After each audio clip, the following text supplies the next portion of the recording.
How can I use these experiences to grow and rebuild?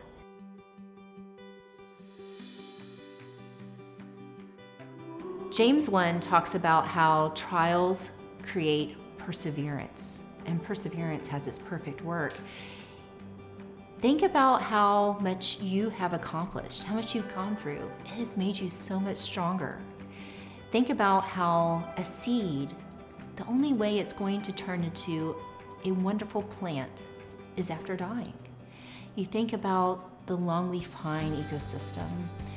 They have prescribed burns to get rid of all of that underbrush, and it looks like a wasteland. But after that, you start seeing grass pop up. You start seeing birds come in, bear, tortoises, deer, a whole host of wildlife. Think about each accomplishment that you are making. Celebrate those small accomplishments. Start your journey to something momentous. I look forward to hearing about what you are doing, what your goals are, how far you've come.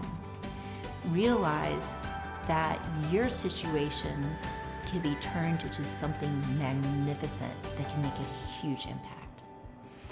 I ask that you share this video with others. Please like and subscribe, and thank you for joining me on this journey.